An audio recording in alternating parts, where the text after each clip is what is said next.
There was important stories like that. And Paris Hilton. Paris Hilton, right, yeah. Are you doing any television now? Yeah, I am a little. I work with John Keller on Channel 4. I'm I'm no longer a reporter employed by WBZ Radio or TV. I'm kind of on retainer as a consultant to their political groups, and so I can say what I think without having to try to balance it all off. I can have opinions, which I always had a right to, but you weren't allowed to say them on the air as a reporter. And unless it was labeled commentary, I had done some of that too. But yeah, I'm on once in a while. I substitute for John, or else he'll have me on as a guest. He does a political thing on Sundays. And then with John, I do a piece called Eye on Politics on Radio, which is on about 7 or 8 times over the weekend on WBZ Radio, just on anything we feel like talking about. Well, you know, John, I compare you, not in age, but to the likes of Walter Cronkite, who was a very, had all the credentials, he had everything. On a local level, I would say that you are the well-known and the most creditable anchor or news journalist that we've ever had in Boston. I appreciate that, Guy. Really? There are friends. We had a bunch of guys at WHDH who I considered in the category of high-style local people. Jack Hines, who's now living on the Cape, in Chatham. Chet Curtis is still on Neckin, WNAC. Neckin. Neckin, right. Was with us at that time. And I was fortunate enough to work with a lot of very good people. And I was fortunate enough to stay in the one city for as many years. That's another thing. You have a couple of offers to go places, but after you settle down, you get married, and you have a family, I think it takes a lot to blow you out of a place you like. It does, When I first started putting roots down here, I decided that this was the place I wanted to stay in. Well, you're not a native of Boston, No, right? I was born and brought up in New York City. Oh, okay. And I went to college in Jersey City with the Jesuits, St. Peter's, and then I heard about this program at BU, and the tie-in with Channel 2, and I thought it was perfect. I didn't know what I wanted to do. I knew I didn't want to work 9 to 5 and carry an attaché case in the New York Times with me every morning on the subway. So, and I had done some newspaper work while I was in college as a stringer, so it was perfect. And when I finally came up here, the city was growing at the same time. It was the new Boston with John Collins, and right after they tore down the West End. So everything was happening. Yeah, the Mass Turnpike was going in, and all the construction. And they were chasing the Boston Strangler. It was a good. It's always been a great news town. I'll tell you that. Has. Yeah. Well, it took a lot of guts to go out of New York City and come up to Boston. Yeah, but my father always used to say it reminded him of downtown Brooklyn 50 years ago. Really? It was that size. You get your arms around it. I still have brothers in the New York area and still have a lot of friends that I go down to see, but this has been my home for almost a half a century. Well, now I have to ask you a very serious question. Yeah. I didn't know you were a New Yorker, but now that I know that, I have to ask you, are you a Yankees fan or a Red Sox fan? Never a Yankee. I was a Brooklyn Dodgers fan. Oh, that's even better. It was very easy to slip right into Fenway after the Dodgers left in '57 and went to the West Coast. I saw my first game in Fenway in '58. Really? Ted Williams was still playing. I said, you were fortunate. This looks like Ebbets Field. You take the wall. The wall in Ebbets Field was in the right field area, Bedford Avenue. And it fit about the same, 35,000 people. And I said, hey, this is a good-looking ball club. I like what's going on here. So I became a Red Sox fan. And then we were on Brookline Avenue during the '67 season. I must have seen 40 games with John Callahan. We'd walk over every day to the Impossible Dream Team. Although when I interviewed Bob Gibson once, and I said, well, up here they call it the Impossible Dream. And he said, yeah, it was impossible, wasn't it? Because Gibson won 3 games and hit a home run against us for the St. Louis Cardinals that year. Well, you just endeared yourself to all the people in Boston by saying all that. No, they used to say, and I still believe it, rooting for the Yankees is like rooting for General Motors. They was just to buy a lot of players and beat you at the end of the year. Wow. And the Brooklyn Dodgers played them in the World Series in 41, 47, 49, 52, 53. And then when I was a freshman in college, the Dodgers finally won their first World Series ever, and it was just like what happened up here. I mean, they went crazy in Brooklyn. Oh, I can imagine, yeah. That was the Jackie Robinson team. Pee Wee Reese, Jackie Robinson, Roy Campanella.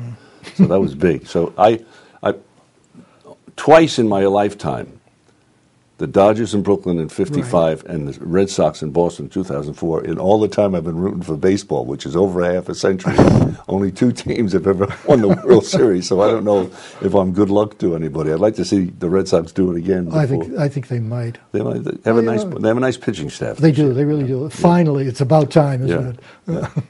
Well, to get on with this. Your career has been long in television, and it isn't over yet. But all of a sudden, about 2 years ago, you went into a non-broadcasting job as a senior advisor. Yeah. Tell me something about that. Well, the gal who runs the it's Denterline Worldwide Public Relations, which handles mostly public affairs. Mm-hmm. And I like to tell people I'm still interested in public affairs, even though some of the stations don't appear to be anymore. They're not covering it anyway. Jerry Denterline was the former editorial director of Channel 4. That's where I've heard the name. She's married to Jack Thomas, who used to be with the Globe for years. Oh, yes, yeah. And I know Jack. I know Jack for years, and I knew Jerry from 4. And she called me up and we had lunch, and she said, I said, I'm not lobbying. I'm not doing it. I said, I don't mind giving people some advice about how to move around politics, but I'm not going to go up there and bake. She said, we don't lobby at all. And I liked her list. She represents Children's Hospital, the Tufts Healthcare, also Beth Israel Deaconess. Yeah. So she has a list of very strong nonprofit organizations, and I found that attractive. And I basically just kind of do crisis management and strategy and the political end of it. And I've enjoyed it. It's different. It's a whole area like it's terra incognita when you go in. It's a territory, if you've worked for 43 years as a reporter, that you're not used to sitting down. They have too many meetings, I think, on what they're going to do. And they don't know what deadlines are. I think one thing you learn in the business we were in is deadline. When they say you're on at 6:01:30, they don't mean 6:03. That's right. Or 6:05. Right. They mean 6:01:30, and it's you better very be concise. ready. Yeah, exactly. So, but I've enjoyed it. So I'm trying to keep my hands in a little. I don't think my wife wants me at home 5 days a week. That's for sure. Do you miss the news? I do. I wish they were doing more of what I consider news. I really shake my head at nights watching what they put on the air sometimes. The celebrity stuff is dumbing it down, but also they'll put on a homicide or something they have good video of, which has absolutely no effect on the New England audience. It might be from Sturgeon Bay, Wisconsin, or Ocala, Florida, but they put it on, and they don't even tell you anything about it, where it is, but just because they have good video of somebody breaking into a 7-Eleven store or driving a truck through a store window from a security camera, they put that on as news. And if it doesn't affect your audience, I don't think it's news to that audience. But they don't follow the principles of writing when they do that. Is it the 4 W's and H? Who, what, when, where, and how? Who, what, when, where, and how, Yeah. Sometimes I listen to no, they don't even put it in. They don't tell you where it is. I say, well, where is that? Or what was the name? They don't last tell you night anything. At Channel 25, I think, did a piece on two gals having a fight that was on video, and they didn't tell you where it was. Also, you'll hear reporters saying on the air now, we're hearing, or it's rumored. And the news directors I worked for when I was they wouldn't dare do that. They'd say, you don't report rumors. And when we're hearing, we better tell people who we're hearing it from. You got to put a source on that. Right, you report facts only. At least that's the way it used to be. Although, my kids always said to me, it was much better in the old days, Dad, when you were younger. And it does sound like you're moaning. But they're right. Right. It was better. I think some of it was better. The equipment moved faster than the people. We went from, I tell people, when I first joined a newsroom in Boston, a commercial newsroom, there were no women, there were no minorities. That's right. Everybody smoked and everybody drank. And that was the culture. It's the old newspaper culture from front page. It transferred into television. Yeah, and it's changed. And then we were working in film, which means when you came back from a story, you'd have to get your film processed. And while you were getting it processed, you could sit at the typewriter and write the story, and put a cigarette down and write and think about what you had just seen. Now there's so much emphasis on the instant right away.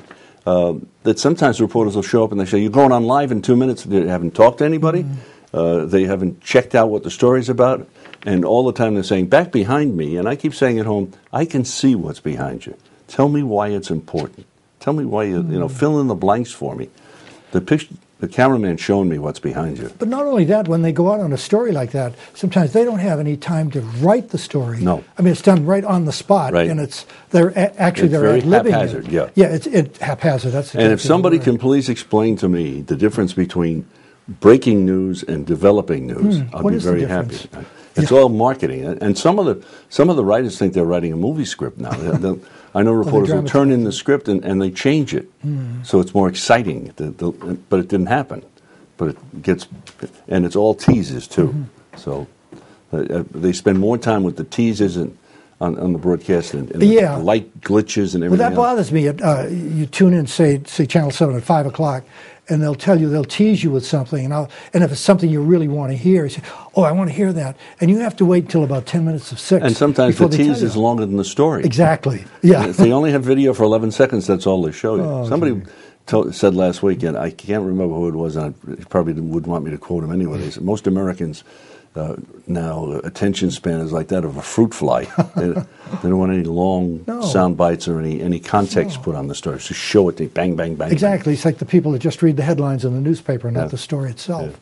Yeah. I don't want to put you on the spot, John, but not today, but in the old days, who do you think had the best newscast? Would you answer that? In Boston? In Boston, yeah. I thought WHDH Channel 5 had a heck of a newscast for a whole lot of years. I'll agree with you. CVB ran a good play, and BZ too. 7 has always had some problems. For a while when Chuck Scarborough was anchoring, they did well, but part of that was the fact that they had won CBS. That suddenly came over after Channel 5 lost CBS. Yeah. Everybody was watching Cronkite at the time, so he really gained some support, the audience that was following Cronkite. I think, for the most part, in the 60s, 70s, and 80s, even up to the early 90s, this was a very competitive news town, and it was well known around the country for doing a pretty good job. But then we don't have any local broadcasters anymore. No, that's true, we don't. And really everything's being called, the shots are being called from out of town. If they don't know the people, they just say, here's the number, just make this happen, and we don't care what you have to do to make it happen. It's not locally owned anymore. No. I mean, when we had, when CVB first went on the air, that was locally owned. Yeah, when HDH was owned by local people, and we lost the paper when HDH got CVB lasted about 7 years locally owned. They sold to Metromedia for $350 million or something like that. And they were doing some great things. And then Mugar locally owned at Channel 7 for a while. For a short time, yeah. And I guess you could say Anson's has ties to Worcester. I think he's from that. Is that where he's from? Yeah, I think he's from Massachusetts originally, although his base of operations is Florida now, really. Yeah. So I think Neckin is doing a good job now. They're probably, on the local scene, they are better than the commercial because they stations. give it, they can let it breathe. They got to let a story breathe besides just flicking in and out. I want to know some more about it, but maybe that's just our generation guided. I agree with you.